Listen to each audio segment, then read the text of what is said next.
எங்களை அதிகமாய் நேசிக்கிற எங்கள் அன்பின் பரலோக பிதாவே, மை துதிக்கிறோம், ஸ்தோத்திரிக்கிறோம் அப்பா. இந்த இரவு நேரத்துக்காக உடைய சமூகத்தில் வருகிறோம். இந்த நாள் முழுவதும் எங்களை பத்திரமாய் பாதுகாத்து கொண்டீரே, அதற்காக ஸ்தோத்திரம். ஒவ்வொரு நாளும் கண்ணின் மணி போல எங்களை பாதுகாத்து கிருபையோடு ஜீவனோடு வைத்திருக்கிறீரே, அதற்காக நன்றி அப்பா. இப்பொழுது இணைந்திருக்கிற ஒவ்வொரு குடும்பங்களையும் உடைய கரங்களிலே அர்ப்பணிக்கிறோம்.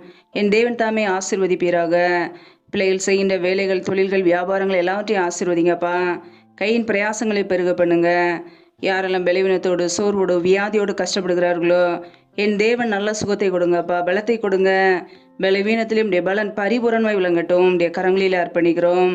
எந்தெந்த குடும்பங்களிலெல்லாம் திருமண காரியங்களுக்காக காத்திருக்கிறார்களோ, என் தேவன் நீரே கூட இருந்து எல்லாவற்றையும் சிறப்பாக செய்து கொடுப்பீராக.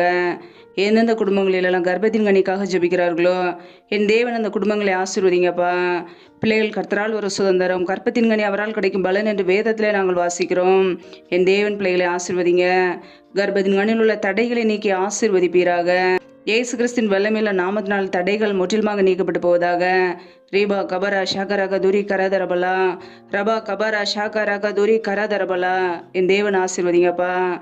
எந்தெந்த குடும்பங்களிலெல்லாம் கணவன் மனைவிக்கிடையே பிரிவினோட பிரச்சனையோடு வாழ்கிறார்களோ, என் தேவன் அந்த குடும்பத்தில் சமாதானத்தை கொடுங்கப்பா. சத்ரு கொண்டு இருக்கிற போராட்டங்கள், பிரச்சனைகள், மரண பயங்கள், எல்லின் அதிகாரங்கள், ஆபத்துகள், நாச மோசங்கள், தீமைகள், விக்னங்கள் எல்லாவற்றிற்கும் விலக்கி எங்களை பாதுகாத்து கொள்ளுங்க. உடைய ரத்த கோட்டைகளை எங்களை அர்ப்பணிக்கிறோமப்பா. எந்தெந்த குடும்பங்களிலெல்லாம் திக்கற்றவர்களாய் தனிமையோடு வாழ்கிறார்களோ, கணவரால் கைவிடப்பட்ட ஒரு நிலைமையில யாருமே இல்லாமல் கஷ்டப்படுகிறார்களோ, என் தேவன் அவர்களுக்கு உதவி செய்யுங்கப்பா. யாரெல்லாம் கடன் பிரச்சனையில கஷ்டப்படுகிறார்களோ, கடன் பிரச்சனையிலிருந்து விடுதலை கொடுங்க. கையின் பிரயாசங்களை ஆசீர்வதிங்கப்பா. நம்முடைய கரங்களில் அர்ப்பணிக்கிறோம். இந்த இரவு நேரத்தில் இன்பமான தூக்கத்தை தாங்கப்பா. அதிகாலையில் தேவ சமூகத்திலே காத்திருக்க பலன் தாங்க. எங்களை முற்றிலுமாக தாழ்த்தி வெறுமையாகி ஜெபிக்கிறோம். எங்களை ஆசீர்வதிப்பீராக. எல்லாம் துதி கன மகிமை எல்லாம் ஒருவருக்கே செலுத்துகிறோம். இயேசு கிறிஸ்தின் மூலம் ஜெபிக்கிறோம், ஜீவனுள்ள நல்ல பிதாவே. ஆமென்.